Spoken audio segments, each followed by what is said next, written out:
Hi everyone, it's me Darlene. I am starting a new quilt block series specifically for half square triangles. In case you don't know what a half square triangle is, it's a block that ends up looking like this. One triangle of one color, another triangle of another color. Although I'm going to be teaching you how to do way more with half square triangles than this. I am sure most of you know how to do this trick with half square triangles to make them the easy way, but some of you probably don't know, and I might be referring back to this video, so I thought I would give it a video all by itself. Quick and easy. Back in the olden days, people used to actually cut squares into triangles and then match them up and sew them together. This way is much, much easier. This is such a versatile block. We are going to be using it many times in the quilting projects that I have for you guys coming up. So what you're going to do is take two squares of the same size, pretty much any size. I happen to be using 8-inch squares. You are going to put them right sides together.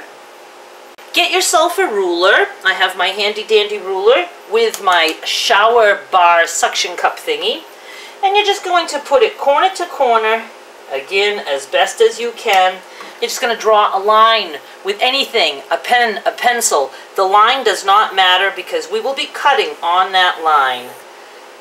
Obviously, if you have a dark side and a light side, you want to be writing on the light side. Now I'm going to the machine, and I am going to stitch on each side of the line.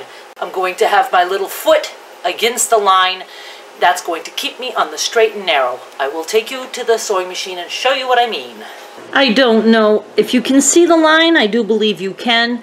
I like to sew with the line to the right side of the foot facing me on the right side. That's just the way I like to do it. You can do it this way if you prefer and have the line on the left side of your foot. I'm just going to sew and I'm going to keep the line to the edge of my foot.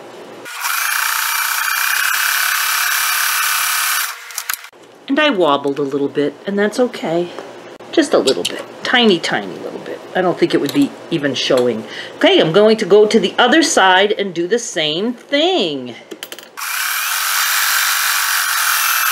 Some people might say, oh, I didn't stay straight. And it really isn't going to matter. I promise you, it's all okay. I think this setting is better. My daylight is funky today. Now that you did that, all we're going to do is cut on that line. You can use your scissors if you like. I happen to have my rotary cutter and my ruler ready, so I'm going to just use my rotary cutter. I'm just going to cut on the line. And now we're going to go and press these open. The rule of thumb is to press to the dark side if you have a dark side. Obviously, this side is darker than this side. There's absolutely no reason to open this and press it open. Just a complete waste of time. So just do it to the side. And even if both sides are light fabric, you can still just do it to the side. Now you end up with two half square triangle blocks, and all you're going to have to do is trim the little points at the corner. And you are done. I started with 8-inch squares, and this is measuring a little bit more than 7.5 finished. But what you can do, especially if you don't want to be meticulous about cutting your original blocks, let's say you want an 8-inch finished block. Cut your squares 9 inches. Cut them rough. Don't worry about it. Make your half square triangles, and then when you have it opened up, you can take whatever ruler you want and trim it to the size you want. It's good to have a ruler that has a diagonal line, so you can put your diagonal line on the diagonal line here, and then you know you're cutting it evenly. Now if you make a bunch of these, you can put them together any way you want. You can make a pattern like this, or you could make a pattern like this, and think in terms of 4. You can make a big block. If you had two more like this, face down, you'd have like a big diamond. You can make them this way. You can, let's see, I'm trying to think. There's just all kinds of different ways. You can end up making a pinwheel this way. So I just wanted to show you how to make them. We'll deal with what we can use them for later. And I will be showing you how to funkify these in very simple ways by just doing a few more steps. So fun, so cool. Make sure you subscribe so you don't miss any of that. Okay, let's do this one more time, but we're going to do 4 little half square triangles this time. Put your 2 blocks right sides together. We don't need to draw any lines this time.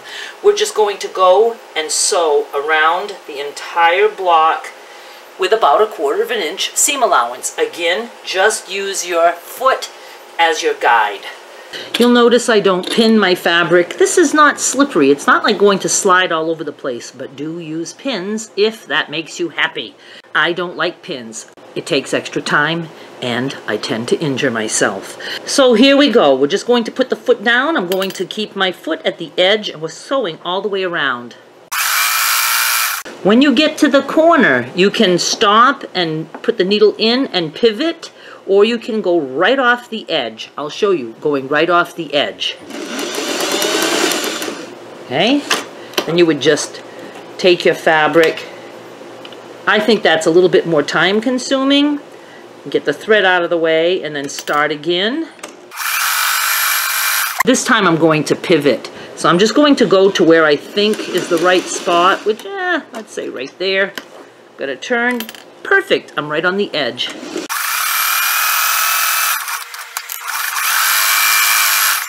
Now it's time to cut. It is always good to set your seams. That means to just press it flat, which I just did. It relaxes the thread that you just used to stitch this together, and it makes it much easier to open and to press. So now this time we are going to cut across diagonally in both directions. So we're going to go diagonally this way. I'm just matching up corner to corner. And then we're going to do the same. If you have a board, you can just turn it. The same going in this direction. Take those apart. Going to open them, and we're going to have 4 half square triangles. Super sweet, isn't it?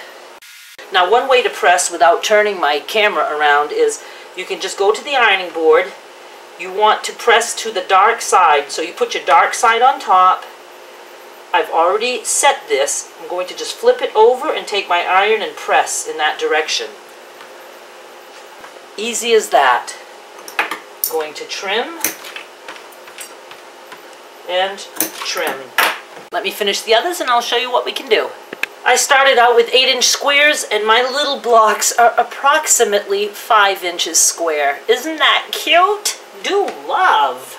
You know, if you just wanted to zippity-doo-dah right through this, you wouldn't even have to trim those little points. You'll see others showing you that you have to make sure this is perfectly square and trim it all up. You know, you can if you want, but it's not really that necessary.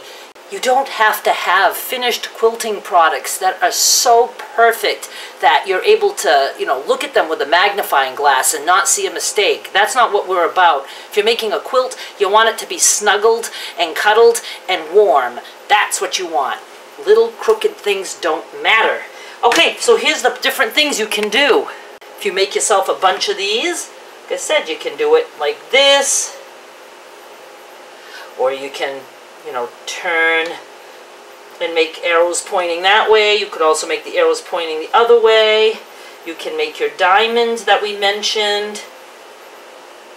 Isn't that cool? We could also make the light part the diamond. Super duper cool. And so on. Just play with it, have fun with it. I am so excited to be back to doing quilt blocks. Do subscribe because I'm going to show you different ways that we can put these blocks together to make a quilt. I won't be making entire quilts because I don't have that much time, but I will show you how you can make quilt blocks. Like here, right here, you could do a sashing between these blocks and have them separated. Just so much that we can do. And I'm also going to show you how to just make these particular blocks a little bit funkified. Thank you so much for watching, and I'll be back with more soon. Bye!